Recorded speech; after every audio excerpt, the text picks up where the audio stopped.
జై శ్రీరామ్ అండి అందరికీ. శారదాస్ కిచెన్‌కి స్వాగతం. ఈరోజు ఆలు బోండా తయారు చేసే విధానం నేర్చుకుందాం. ఈ ఆలు బోండా చూసారా? చాలా చక్కగా తినాలనిపించే విధంగా ఎంత చక్కగా వచ్చాయో. ఈరోజు మనము ఈ ఆలు బోండాలు ఎలా చేయాలో నేర్చుకుందాం. ఆలు బోండాలు తయారు చేయడానికి ముందుగా నేను 2 ఆలుగడ్డలను తీసుకున్నాను. ఈ 2 ఆలుగడ్డల్ని చక్కగా కడుక్కొని నేను 2 ముక్కలుగా చేసి నీళ్ళలో వేసేసి ఉడికించేశాను. ముందుగా ఇవి స్టవ్ పైన ఉడకబెట్టుకోవడానికి పెట్టిన తర్వాత ఒక బౌల్‌లో కావాల్సినంత శనగపిండి తీసుకొని అందులో తగినంత కారము, తగినంత ఉప్పు,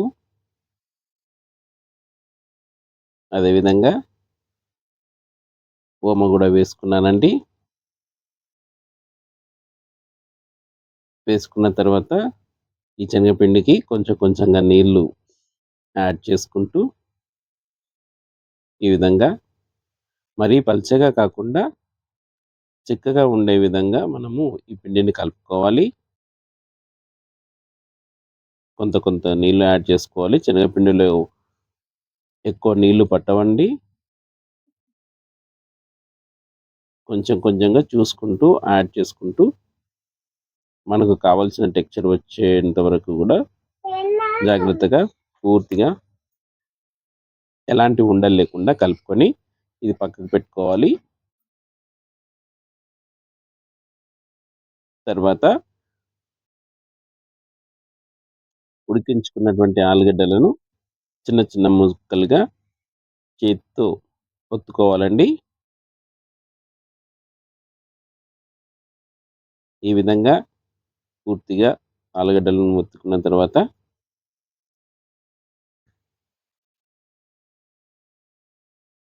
చూసారా? మరి పెద్దగా కూడా ఉండొద్దు. చిన్న చిన్నగా మెదుపుకొని పక్కకు పెట్టుకోవాలి.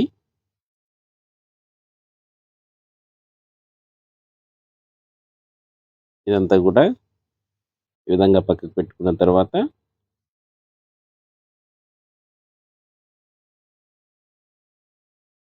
పక్కకు నానబెట్టినటువంటి శనగపిండిలో ఇప్పుడు కావాల్సినంత తగినంత వంట సోడా వేశాను. వంట సోడా కూడా ఎక్కువ వేసుకోకూడదు. చూసుకొని నేను పావు టీ స్పూన్ మాత్రమే వేశానండి. వేసి బాగా కలుపుకోవాలి. ఎక్కువ సోడా వేస్తే గనుక నూనె ఎక్కువ పీల్చుకుంటాయి బజ్జీలు. కాబట్టి ఆ విధంగా చేసి పక్కకెట్టుకోవాలి. తర్వాత ఆలుగడ్డ కర్రీ కోసము 2 రెబ్బల కరివేపాకు, 2 పచ్చిమిర్చి, అదేవిధంగా గుప్పెడు కొత్తిమీర కూడా తరిగి పెట్టుకున్నాను. ఒక కడాయిలో 2 టీ స్పూన్ల నూనె వేసి వేడి చేసుకున్న తర్వాత హాఫ్ టీ స్పూన్ జీలకర్ర, హాఫ్ టీ స్పూన్ ఆవాలు వేసుకొని అవి వేగాక సన్నగా కట్ చేసి పెట్టుకున్నటువంటి పచ్చిమిర్చి వేసుకోవాలండి ఇందులో. ఈ పచ్చిమిర్చిని వేసుకొని చక్కగా గోలించుకోవాలి.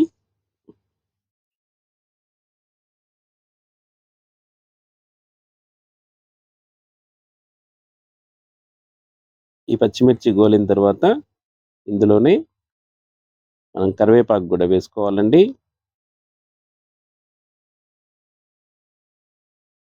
ఇదంతా కూడా నేను సిమ్‌లోనే చేస్తున్నాను. లో ఫ్లేమ్‌లో పెట్టి చేస్తున్నాను. ఎందుకంటే పోపు తొందరగా వేడైతే గనుక మాడిపోతుంది. ఆ విధంగా కాకుండా సిమ్‌లో పెట్టుకొని ఈ విధంగా పోపు వేసుకోవాలి. కరివేపాకు వేసిన తర్వాత తొందరనే ఇవి వేగుతాయి కాబట్టి ఇది వేగగానే మనము మెదిపి పక్కకు పెట్టుకున్నటువంటి ఆలుగడ్డలను ఇందులో వేసుకోవాలి.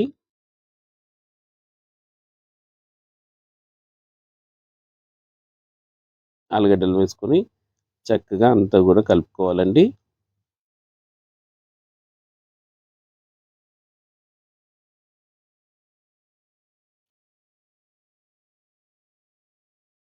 కావాల్సినంత పసుపు వేసుకొని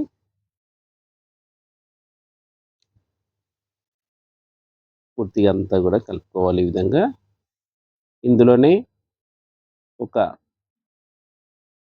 అరచెక్క నిమ్మరసం కూడా వేసుకుంటున్నాను.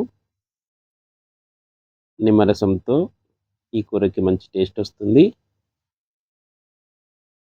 ఇందులో మనకు కావాల్సొస్తే మనం జీడిపప్పు కానీ ధనియాలు కానీ వేసుకోవచ్చు. అదేవిధంగా కొత్తిమీర కూడా వేసుకున్నాను ఇప్పుడు. వేసుకొని దీన్నంతా కూడా కలుపుకోవాలి. నేను ఇందులో ఉల్లిపాయలు వేయలేదండి.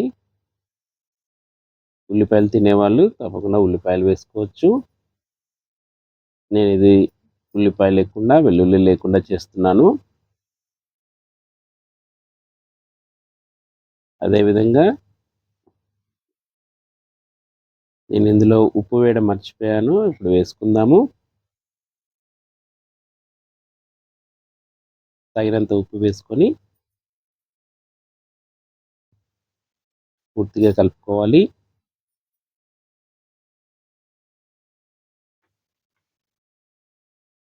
ఇలా కలుపుకొని దీనంతా కూడా చల్లార్చుకోవాలండి.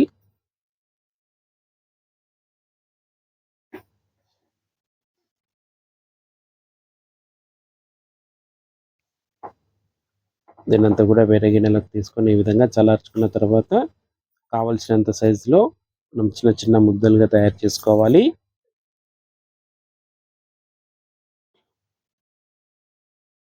ఈ విధంగా చిన్న సైజు ముద్దలు చేసుకున్నాను.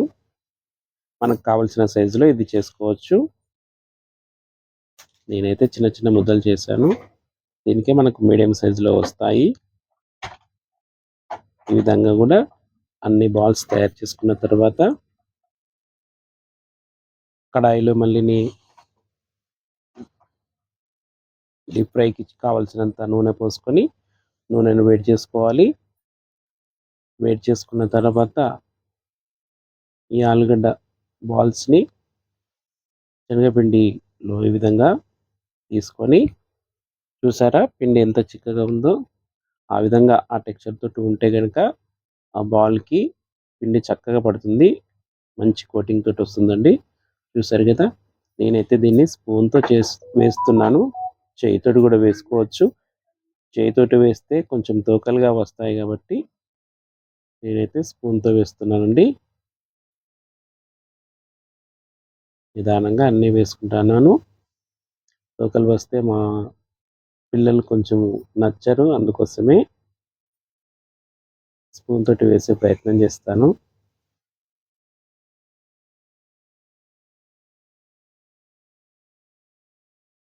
ఈ విధంగా 2 స్పూన్లతోటి కూడా తీసుకోవచ్చు చేతికి అంటకుండా.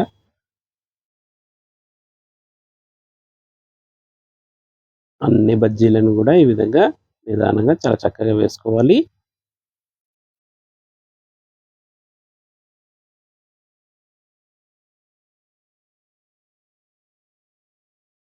చూసారు కదా, మనకి ఏ ఇబ్బంది లేకుండా చాలా రౌండ్గా వస్తాయండి ఈ విధంగా వేస్తే కనుక. ఈ విధంగా వేసుకున్నాక మీడియం ఫ్లేమ్లో పెట్టేసి బజ్జీలను మంచి రంగు వచ్చేంత వరకు కూడా వేయించుకోవాలి.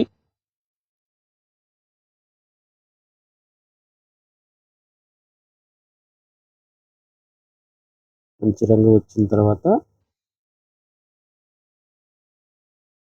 వీటినన్నిటిని కూడా తీసుకుందాము. ఈ విధంగా మనకి ఎన్ని కావాల్సి వస్తే అన్ని బజ్జీలను కూడా వేసుకోవచ్చు.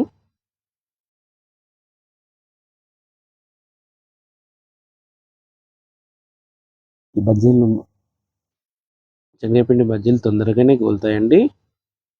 లో ఫ్లేమ్లో పెట్టి నిదానంగా వేసుకోవాలి. కరెక్ట్గా చూసుకోవాలి, తొందరగా గోలుతాయి. లేదంటే ముదురు ఎరుపు రంగులోకి వచ్చేస్తాయి. ఈ విధంగా మంచి రంగు వచ్చిన తర్వాత ఒక్కొక్కటిగా తీసుకుంటున్నాను.